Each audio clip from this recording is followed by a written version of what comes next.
It's Thursday, April 18th. I'm Adam Walsh, and this is The Signal. Today on the show, we've got fish on the brain. To be specific, salmon, wild Atlantic salmon. And here's our question. Given the multi-decade decline of Atlantic salmon, what should be done to preserve and save it?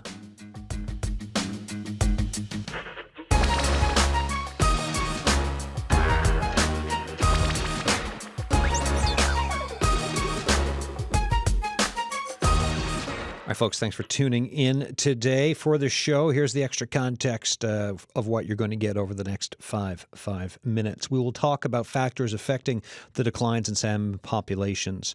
We'll talk about how we can protect, save, recover the remaining salmon stocks in this province's rivers. And yes, of course, numbers vary from region to region. We'll talk about that too.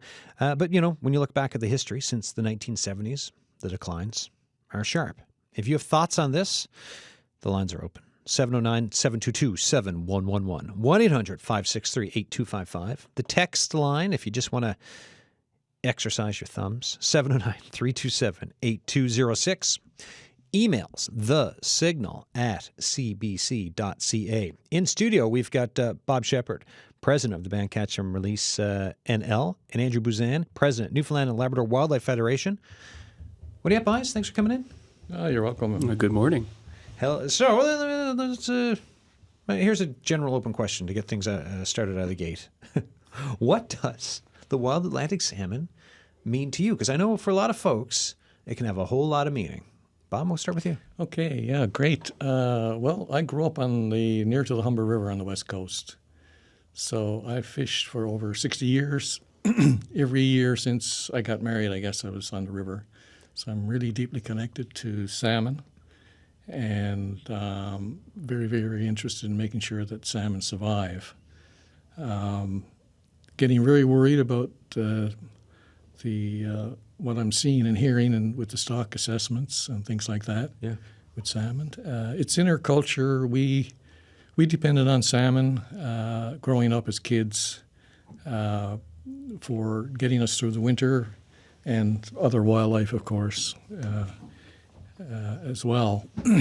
So we're really connected to the river and feel a very strong bond with the salmon and with it as a source of food, I guess. So I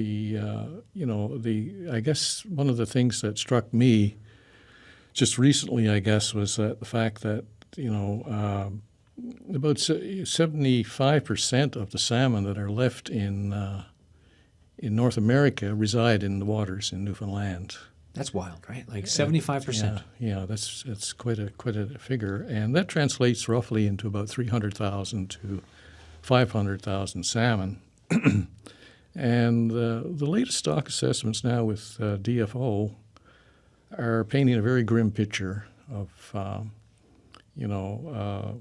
salmon. Well, here let's just hold that one second. I want to go to Andrew, and then we'll go back to the latest stock assessments. Just Andrew, just general question, just to get things started. What, like the wild Atlantic salmon? What does salmon mean to you?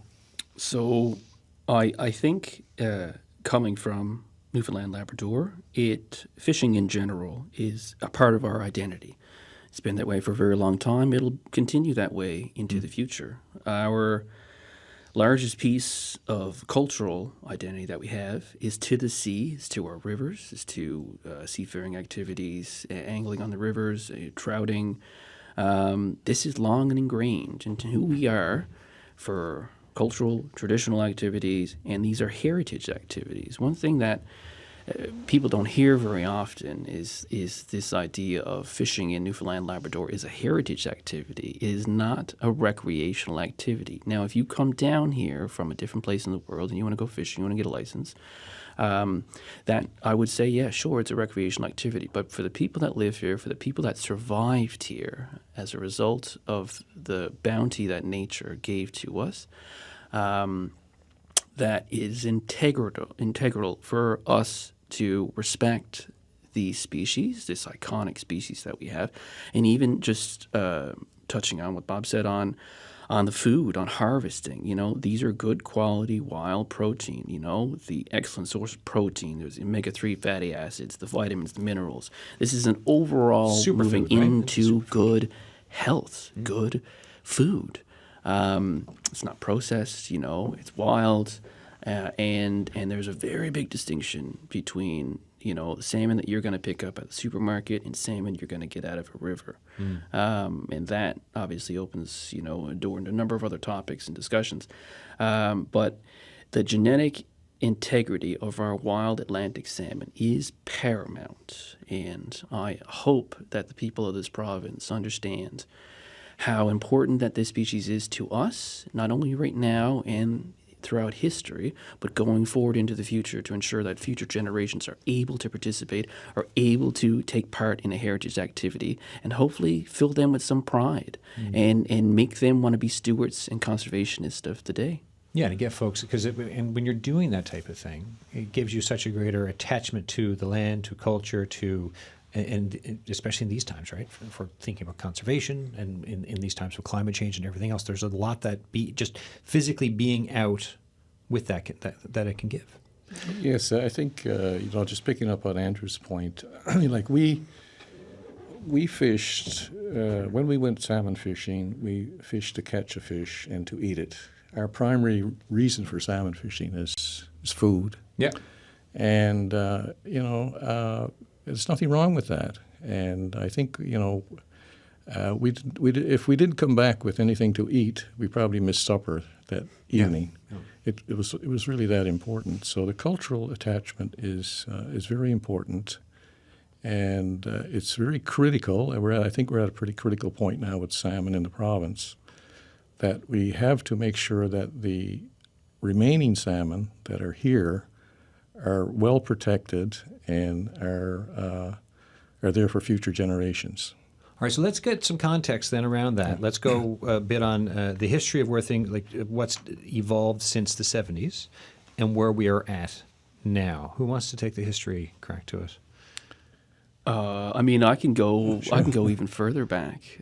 Sure, go back and as you want. And you would be surprised at some documents. You won't take long enough, and you want to do your research. It takes a long time, and you got to read a lot of books to do it. Mm-hmm. But I can tell you a date at 1215. Okay. When the Magna Carta was signed. It was. You really do your research. It was for British Liberty Charter, British Liberty. King John, he was the one. He was forced by barons to allow for, I think it was Rummymede, 1215, and it was for passage of salmon. So, early days for that, they wanted to protect this species. They acknowledged that way back then. You go forward 1285, Edward I, he was the one in charge of setting the dates for opening and closing. If you caught a fry, that was illegal back in the day. And that's 1285 I'm talking about here. So, fast forward 1708, that was the first time that salmon in Newfoundland were exported. So that started up 1708 now. Now go forward a little bit further.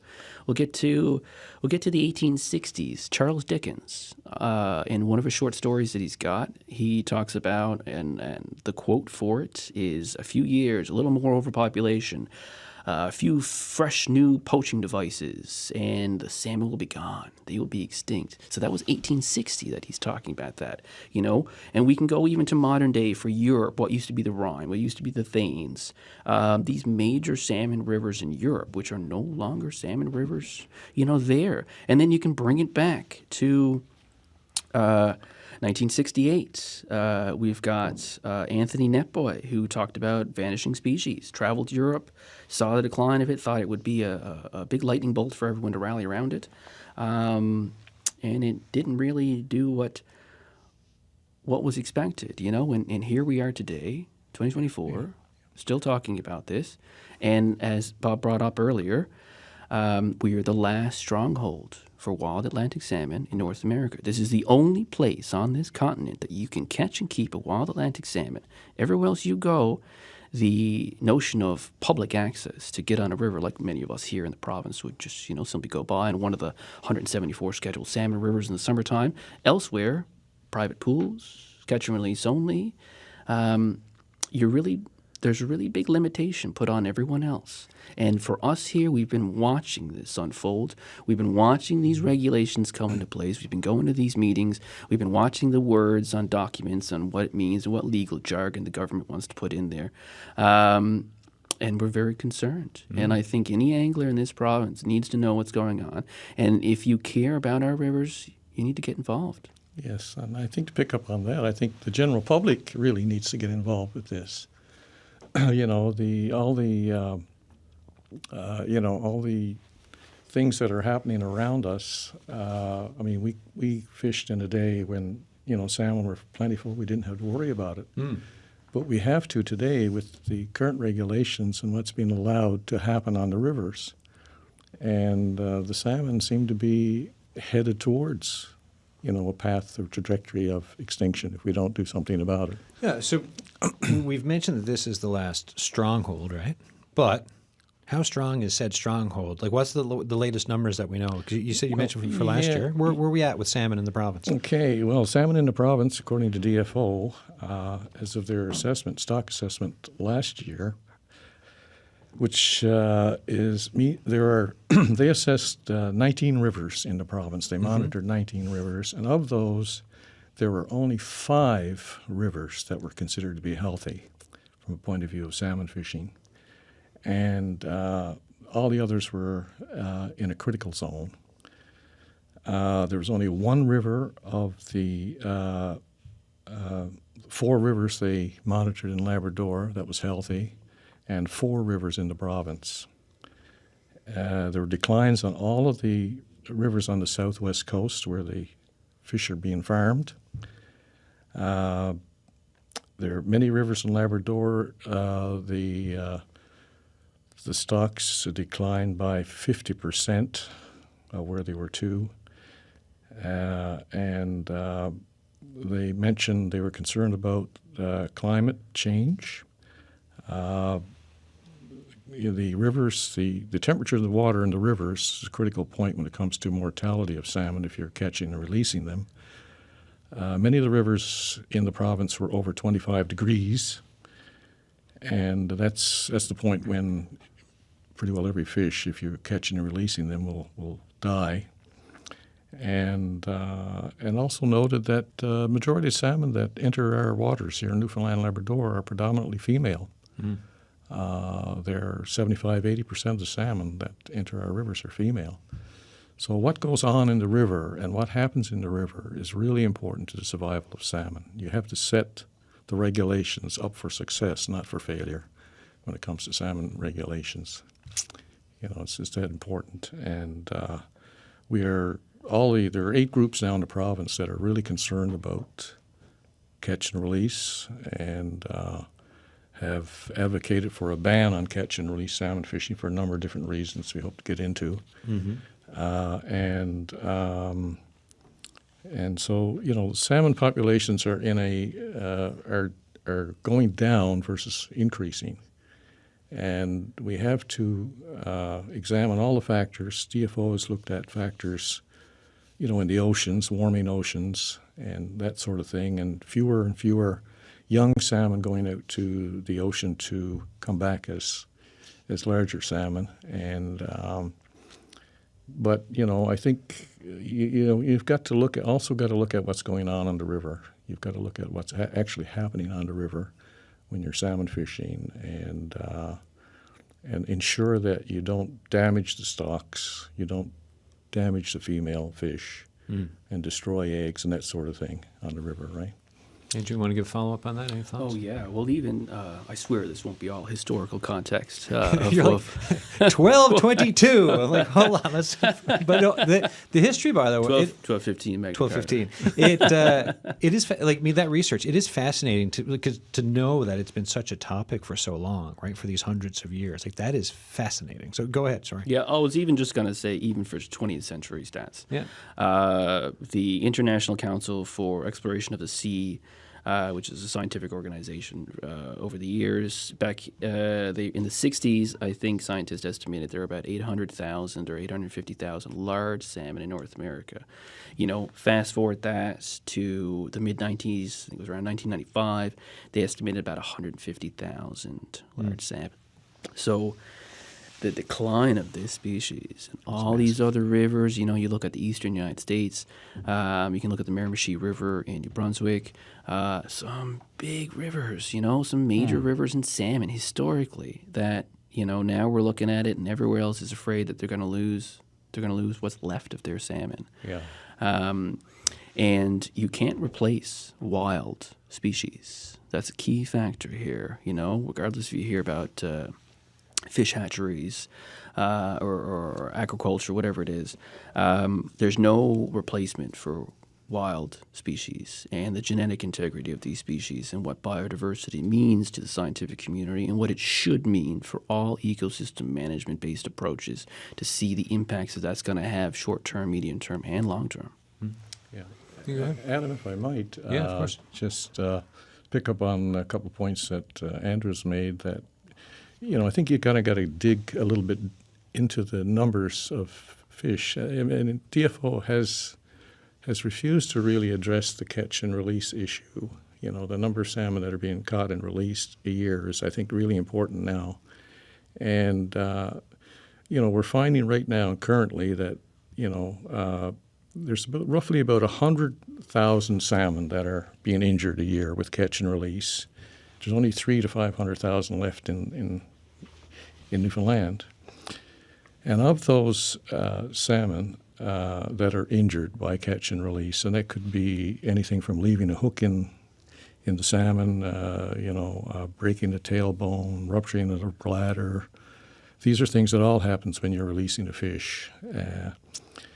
There's roughly 20,000 salmon that are killed a year by catch and release. And how do we find those numbers? Those numbers the science is pretty clear now. Back in 1984 when the catch and release was introduced, the science was very weak, but fast forward to 40 years later, the salmon is quite clear. There's a clear link between the river water temperature and the mortality of salmon. Yeah, because DFO had they had a number, was it 10% or something? But then that doesn't factor in the higher temperatures and that type of thing, It's right? baseline. Exactly. Yeah. A lot of other factors are involved in the mortality. How long you play a salmon, the air exposure. Salmon gills start to collapse immediately after they're taken out of the water. And, the removal of scales, all these things factor into salmon dying. But DFO ballparked it at 10%. The catch and release study that was done 3 years ago determined the red line for catching and releasing. 18 degrees was an absolute red line, danger point for no salmon should be released over 18 degrees. And the mortality rates that came out in that study were in line with other scientific studies. As the temperature increases, the mortality on salmon increases very, very rapidly. So you go from 18 degrees, you got 20% mortality. At 20 degrees, 1 in every 3 salmon that you release dies. At 22 degrees, every second salmon that you release will die. And once you hit 24 degrees, 100% of the salmon are dying. That's the critical, lethal water temperature. All right, so with what you're saying there, for context for everyone, when we talk about catch and release, right, on rivers, what are the, for common explainer for folks, how many salmon can you catch and release in the run of a summer? What are the numbers? Okay, the regulations are, with catch and release, you can legally catch and release 3 salmon a day. Yeah. That translates into over 300 salmon a season for catch and release. And for every salmon that you release, you injure another salmon. And, you likely caught one and it got away or whatever. But you've exhausted that salmon up to a certain point. And then, it's so really the damage that's being done by salmon with catch and release is really something that we really need to be concerned about. And what the river temperatures in the last couple of summers? What have we been seeing? Well, the river temperatures last year, according to DFO, in many of the rivers in the province, said earlier, were over 25 degrees. Yeah. That's the lethal temperature. And they're continuing to warm. It's forecast again to be. Climate change is a big factor in all of this. Yeah. One of the big factors. And so that if and the rivers are not going to get colder. We're never going to see a point where you get 10-degree waters or 18 degrees. For example, the Humber River hit 27 degrees last year for a couple of weeks. Right. And so the mortality with catch and release is at a point now where every second salmon will die, or at least every second salmon, I would say. And in some cases, if the water temperature, say, is over 25, it's 100. So it's a big concern, and I think your audience really ought to be engaged with this. It's important. It's important stuff, right? Yeah. This is The Signal. I'm Adam Walsh. Today, if you're listening, we're talking about the wild Atlantic salmon, and we're asking what should be done to preserve and save it. If you want to join the conversation, the number is 709-722-7111, 1-800-563-8255. Text us, 709-327-8206. Emails thesignal@cbc.ca. Here with me in studio, you were just listening to Robert Bob Shepard talking there, president of Ban Catch and Release NL. We've got Andrew Bouzan here as well, president Newfoundland and Labrador Wildlife Federation. We're going to go to the phones now. We've got Gary Gale on the line, president of the Citizens Outdoor Rights Alliance. Hi, Gary. Thanks for coming on the show. Hi. All right, so we're asking about saving the wild Atlantic salmon. What are your thoughts? Well, actually, tell us more about. First of all, tell us about the Citizens Outdoor Rights Alliance. Who's part of it, and then your thoughts on saving the Atlantic salmon. Just a brief background, I guess, in reference to CORA. CORA was formed in the 1990s, and we came together as a result of a move by the provincial government at the time, a Liberal provincial government, to privatize the rivers in our province.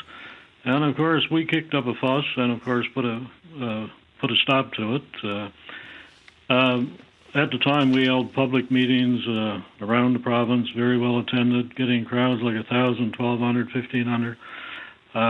In any case, as your guests have already indicated, we're really concerned where all this is going, and in particular, privatization, and ultimately a decision by DFO to have only catch and release in our province, which we don't support, and right now we're calling for a total ban on catch and release.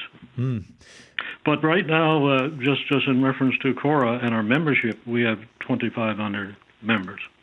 And what are your members? I mean, this is what you're calling for. So what are you hearing from members? So you're calling for a ban on catch and release, but so is there talk about certain, like some retention, or is it just, nothing going on at all in the rivers? Like, where are you at with that?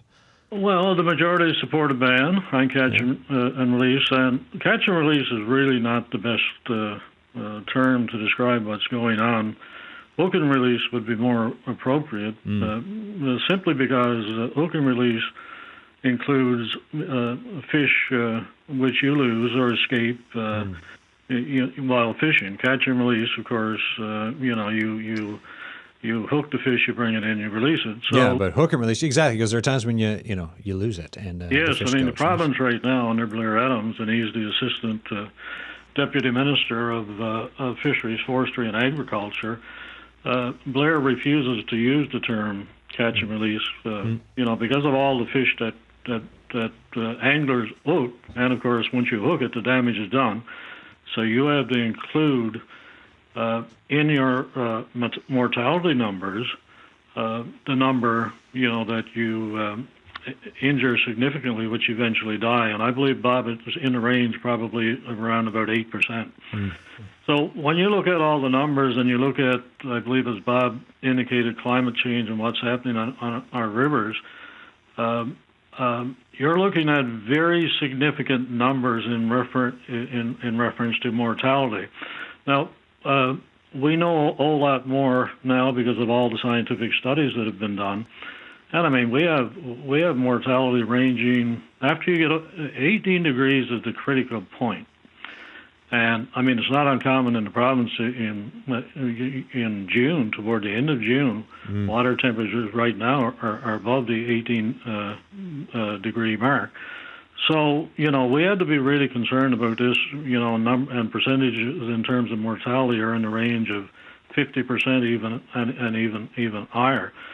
So that should be an eye opener for people, in particular, DFO. And I mean, at one point we were calling for fairness and balance in the angling plan, and what we meant by that, if we right now retention anglers can only keep 2 fish. That's on some rivers. On some you can only keep 1. But what we proposed way back in the 90s, we proposed a seasonal cap on the numbers in terms of catch and release. So if you apply it to the 2 now, and if you, at the time the scientist with DFO was Jeff Vineau, and the percentage that he put on all this was 10%, a 10% kill rate or mortality rate. So, if you look at that, if we called for fairness and balance. If we can take 2, well, you can hook and release 20 fish over the course of the season. And we've been pushing DFO to do this and put regulation in place since the 90s, which they refuse to do. And I guess you could say so much for the precautionary approach that they take. I mean, you have to remember the hook and release. It's not regulated. It's not enforced. It's not monitored on our rivers, and it doesn't really matter if you say you can catch and release or hook and release 3 fish a day. It doesn't really matter. You can say 3 fish. You can say 1. All the same. Right now, it's unlimited. And I mean, where the heck does that fit into any conservation plan? And where the hell is the precautionary approach in all this? And Bob, you're exactly right. I mean, hook and release in this province is a failed experiment. Not only here, everywhere else, and it's time to shut it down. Gary Gale, let's just say thank you for that. I've got to move on. We've got another call. We've got a caller that's following you because we had you lined up to talk. I want to say thank you for your input on this. It's great to have you on the show. Thank you, Adam. Cheers. Gary Gale, the president, Citizens Outdoor Rights Alliance. Bob, we'll go to you before I go back to the phones. You're going to say something? Yeah, I was just going to say that catch and release is it's so abused. Gary mentioned that, of course. There are anglers that are openly bragged about, catch and release 300 salmon in a week and that sort of thing. So the whole issue of we're so unregulated, you can't enforce it. There's never been anybody charged with a violation on catch and release. Then you've got to say it's time to shut it down, pull the plug on it. And we haven't touched on the ethical part of catch and release. Many countries, a number of countries have banned catch and release salmon fishing because it's just simply unethical to be cruel to an animal. They protected salmon under the Animal Welfare Act. Germany is one of those, Switzerland, Finland, now latest country is Colombia. But the national park here, Terranova National Parks and the National Park in Newfoundland, the management in the parks quickly realized that the catch and release just couldn't be managed. It was being abused in the national park here, and they shut it down. You cannot catch and release salmon in the national parks, in the rivers in the national parks here. So they are a federal government department. They've seen the light. DFO up to this point just has refused to address the elephant in the room, if you like, the catch and release elephant. That's just doing an awful lot of damage to our rivers here in the province. Let's go to the phones. We've got Jeff on the line from St. John's. Hey, Jeff. Hi, and thanks for having me on the air today. I've been following the discussion with interest as I myself am from St. John's, and I've been salmon fishing now for close to 45 years, and it's been a big part of my life and my family's life.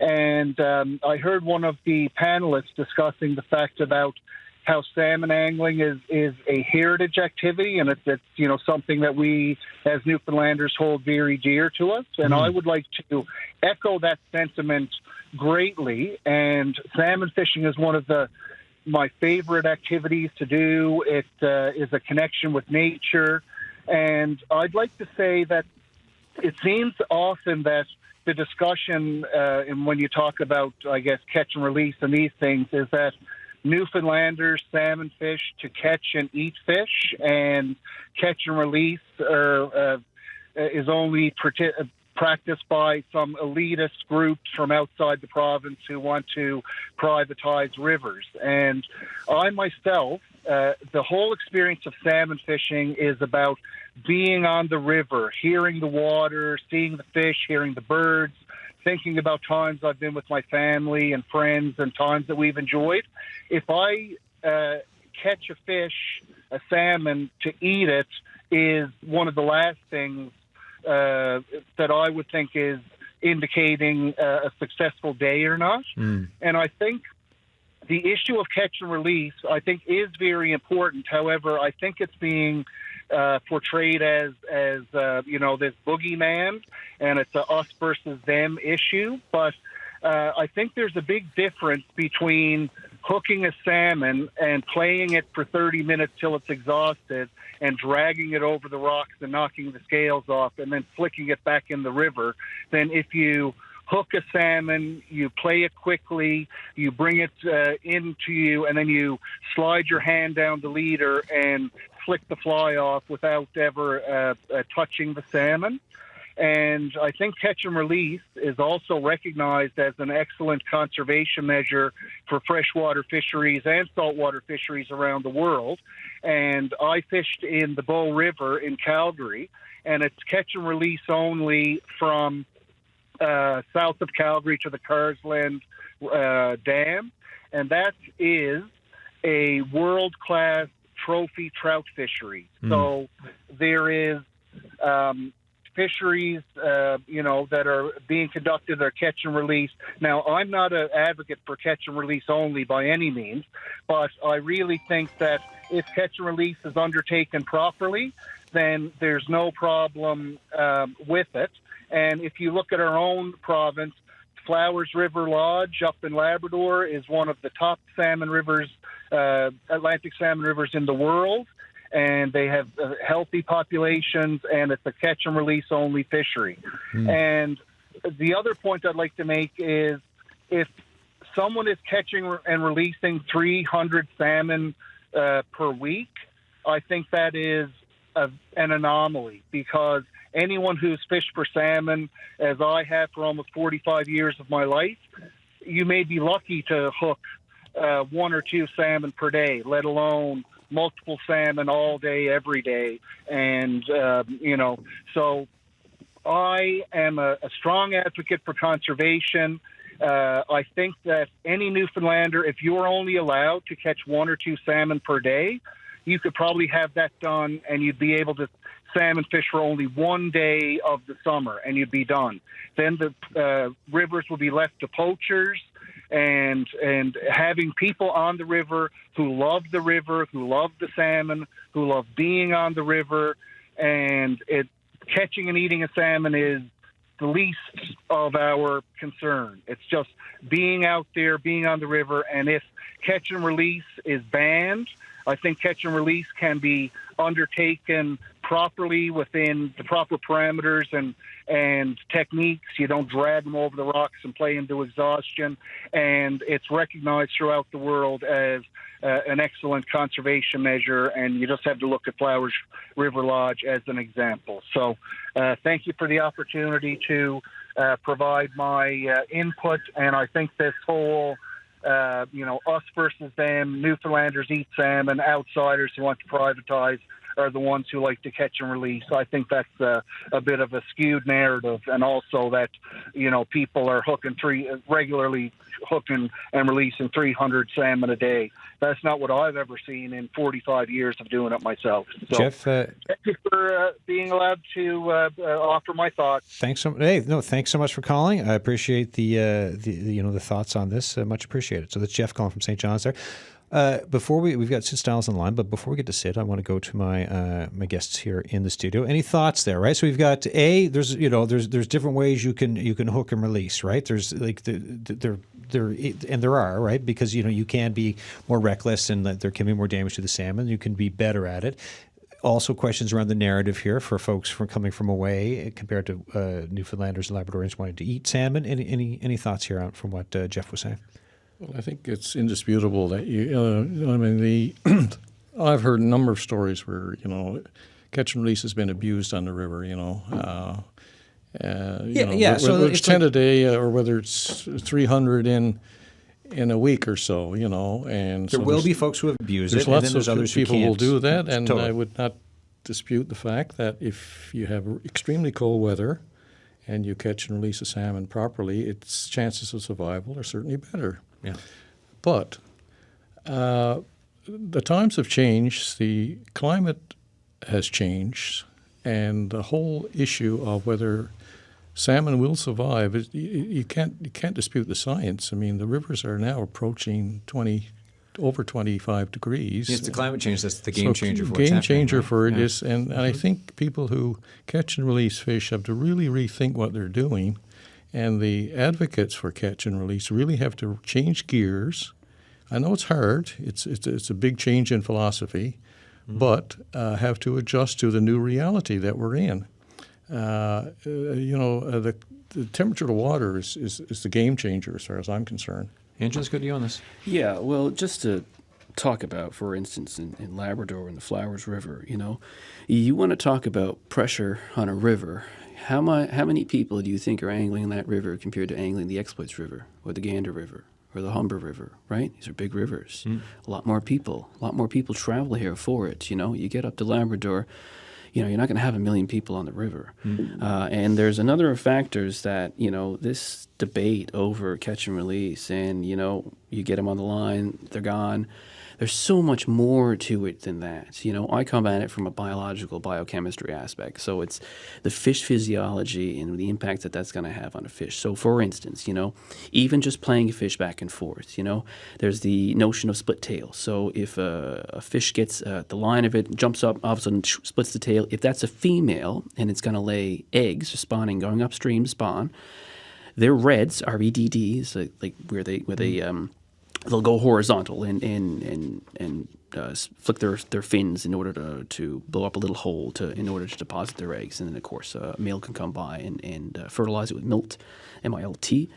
But even handling that, you get a fish out of water, hypoxia in itself on exposing it to air and what happens to its gills and how long it's there. Maybe your buddies are there too and they want to get around and no one else caught a fish that day and they just want to get a photo.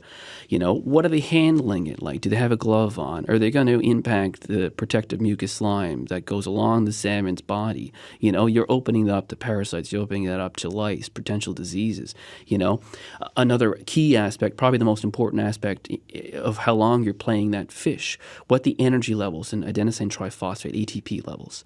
If you're going to stress a fish out, wear it down, the impact that's going to have on that fish going forward in its entire life cycle, it may not make it up there. And if it does, how is it handled? Is the gills damaged? Is there mouth wounds? Is the bladder ruptured? The hook lines left in it? How, there's a variety of factors that go into this play. And if it's a female, like I said, egg production, is that going to be put in jeopardy as well? There's multiple facets that you can approach this from. But the environment one as well, like Bob was talking about on death. But imagine now a fish was hooked, was angled, worn down, maybe not dead, still swam away, no one caught it. All of a sudden, there in the trees, you've got a bird of prey, maybe an osprey, maybe a hawk, something gets a free meal. Oh, that fish can't swim anymore. But yet the angler will say, and I released that fish, it was fine. and we don't know what happened to it. But yet, nature takes its course. Yeah, there's lots of other factors. Just a couple of quick say. points. If I quick. can, Adam. Sure, go ahead. You got the catch and release anglers got to realize that they're catching and releasing mostly female fish. They're destroying the eggs of the female fish. Estimated 80 million eggs per season are being destroyed by catch and release salmon fishing. So that's not insignificant, and I think we have to really think about what we're doing with that. Okay. And even just on that note, for rough estimates for salmon or a female salmon, every pound is about 750 eggs. Right. You can extrapolate that, obviously. From there. Yeah. I got in touch with the Atlantic Salmon Federation, and I was sent. They didn't have anyone to come on the show, but they did send me a statement, and they said, because I asked again the broad question we're asking today about thoughts, what should be done to save the wild Atlantic salmon. They said Newfoundland and Labrador is an Atlantic salmon stronghold. The province has more than 400 salmon rivers and perhaps more returning adult salmon than any other place on Earth. ASF, Atlantic Salmon Federation, is committed to helping people in Newfoundland and Labrador keep it that way. We recognize that conservation is a human activity that takes people who care. In wildlife conservation, often the people who care the most are those directly connected through fishing, hunting, and other outdoor pursuits. Since 1992, the number of returning adult salmon to North America has increased by 30%, according to DFO's own statistics. Many of those gains have happened in Newfoundland and Labrador.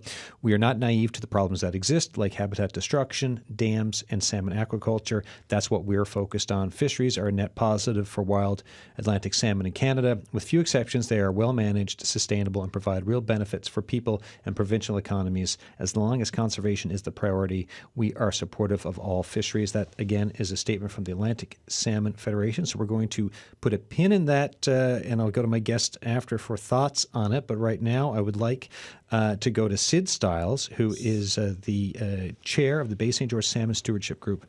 Hi, how you doing? I am doing fine. Good.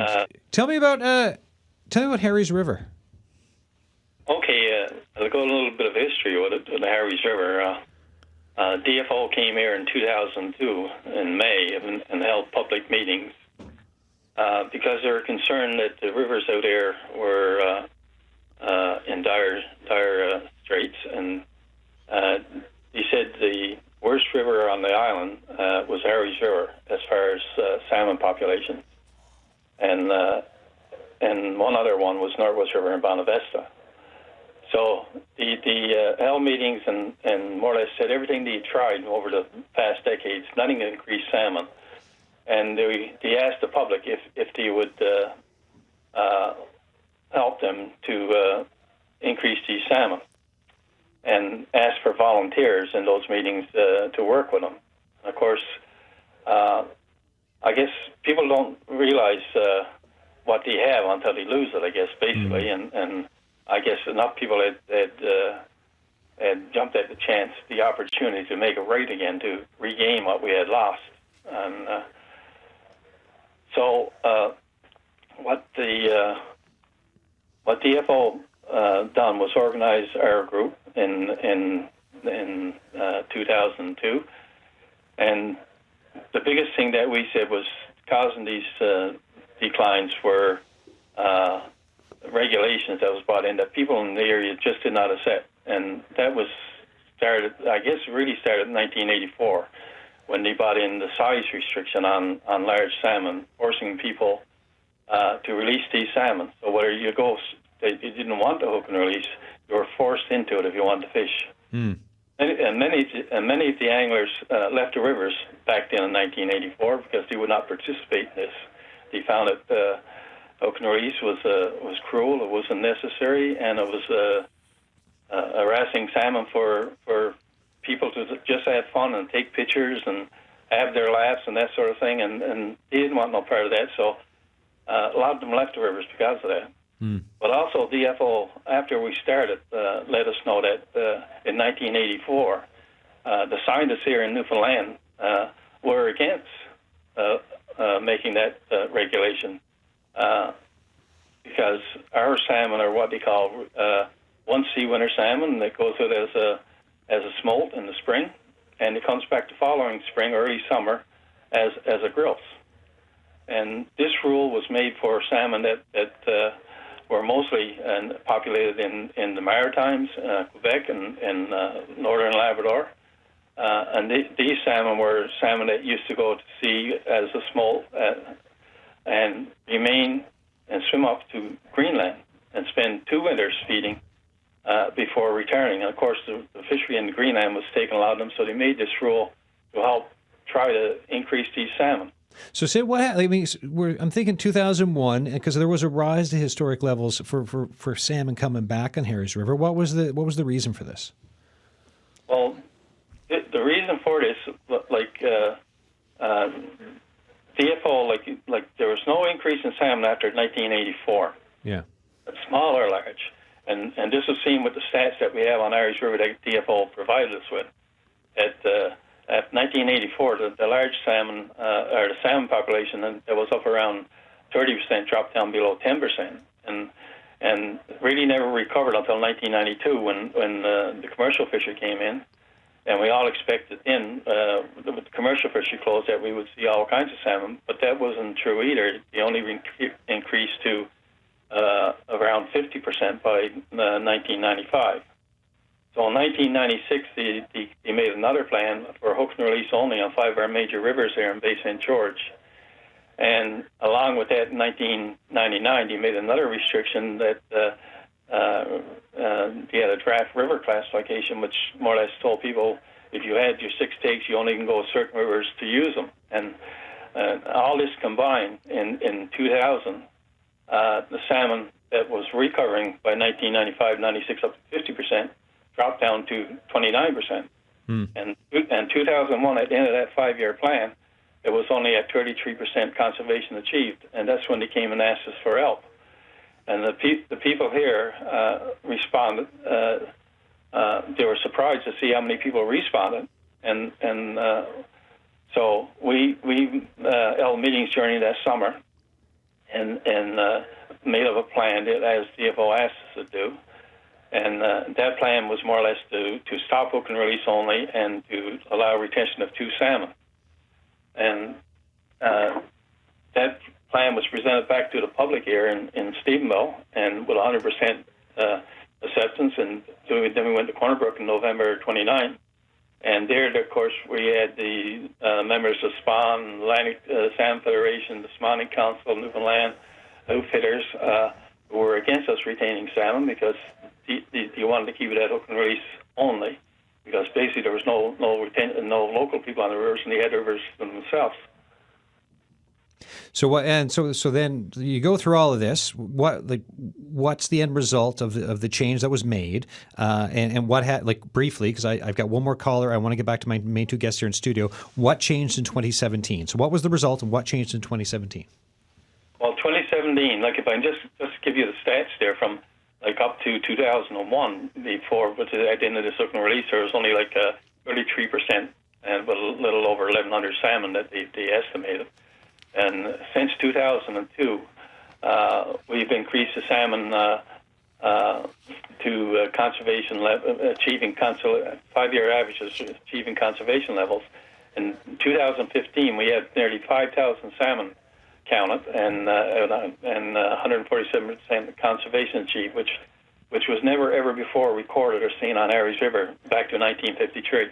So you went from a low of 33% conservation levels up to 147% conservation levels in 2015, and numbers wise, you're talking 1,100 and change compared to almost 5,000 up around 2017. So you're looking at significant increases here, and then since 2017, briefly, you've got 1 minute left before I have to go to my last caller. What happened? In 1917, DFLO done a flip-flop on us and lost all our support and trust that we built up by making the rivers there hook and release only. And we said this would destroy everything that we done recovering the salmon. And now in 2023, the salmon has gone down below 1,000. 948 was counted in Harry's this year, and 40% conservation level. So what they done, where we successfully increased salmon with people helping there and supporting it, because we had the retention fishery being allowed 2 and up to 4 salmon, the salmon increased constantly. Yeah. In 2010, was an example where we had reached conservation at 100%, and DFO allows us 4 salmon. And from the spawning, the spawners that spawned in 2015 returned in 2010, returned in 2015. We've seen this increase of 4,957 salmon, and it's a shame that we find this is being more or less being let go for the benefit of the outfitting and hook and release business, and people just don't expect people that grew up on these rivers here who don't want to hook and release and will not hook and release and will stay off our rivers to just sit and watch all this going on, hooking and releasing salmon, which you don't believe in, and finds it torturous and unacceptable. All right, Sid, I've got to let you go. We get backlash to more poaching and netting, and that's what happens. That's why our salmon are down again now, because DFO more or less has driven the local anglers off the rivers again. All right. Hook and release. And only 1 salmon retention. Sid, sorry, I've got to let you go. I've got to go to one caller and get back to my guest before the end of the show because we're running out of time. But points well made. Thank you for running us through the history for Harry's River there. It is very interesting to look at those numbers and look at what the changes have been over the years, right? So that was Sid Stiles, their Bay St. George Salmon Stewardship Group. Dick Whitaker's on the line. Dick, sorry, we're short on time today, buddy. Just like 1 or 2 minutes. Thoughts on salmon? Yeah, okay. I agree with the 18 degrees. Catch and release can be done safely below that. I've no doubt about that. But there has been no discussion of the 500,000 grey seals and their impact, or the cormorants, which are coming up the rivers to fish for smolts these days, on account there's nothing to eat at sea. And this is where the real problem is. The bottom line problem is climate change. Same thing with the striped bass in New Brunswick. They're come north because it's warmer, and they're predating the salmon in that area. So, the climate change is really at the bottom of most things. Catch and release is a problem to some degree in some places. And, people can fish the whole lengths of rivers now. They don't give a damn, and go up there with their ATVs and this, that, and the other, and drive enormous vehicles. They don't look after the climate change issue in this province. You take a look on the road any time, and most of the vehicles are much larger than people need. So that's really underlines most of the problems. It's the climate issue. To some degree, your guests have spoken to that with the temperature of the rivers. There's no doubt about that. But that's where it's at. And everything else hangs on that. And you only have to look at other fish species that aren't doing well to know that salmon are not the only ones. And I will say that aquaculture is damaging it seriously on the south coast, as it has in Scotland, Ireland, and Norway.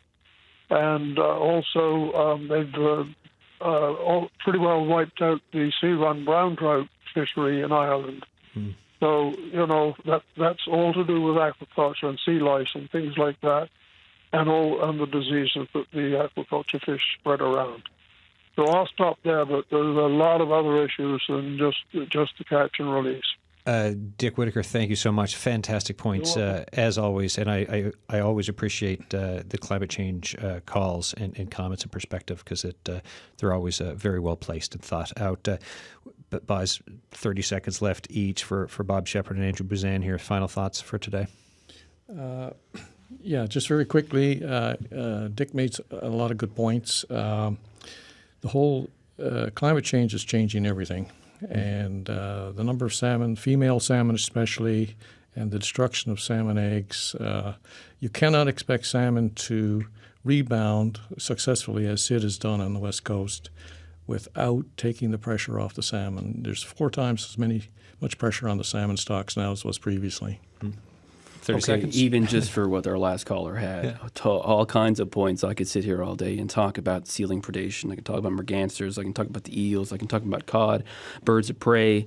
all that has serious impacts of it. And what the bottom line is at the end of the day is the Department of Fisheries and Ocean, which has a constitutional responsibility to protect wild species in Canada, has failed miserably. Every year that I sit around a table and talk about this with the government and public policy, there's not enough money. There's not enough conservation officers. There's not enough people willing to do it. There's not enough research. There's not enough assessments of our rivers and tributaries. There's so much more that we can do, and we can show the rest of the world that we can be the stewards of this vast land, that we can protect our species and we can protect our heritage as a result. Well said to end the show. Andrew Bazan, Bob Shepard, thank you so much. Folks, if you have thoughts on this or any show, get in touch with us anytime. The Signal at cbc.ca is the email, and the Signal line, 709-576-5260. Tomorrow, third Friday of the month, it means it's First Light Fridays. This month's episode will be focusing on Indigenous leaders from all across Canada. Amanda Gear has a great show lined up for you tomorrow. Don't miss it.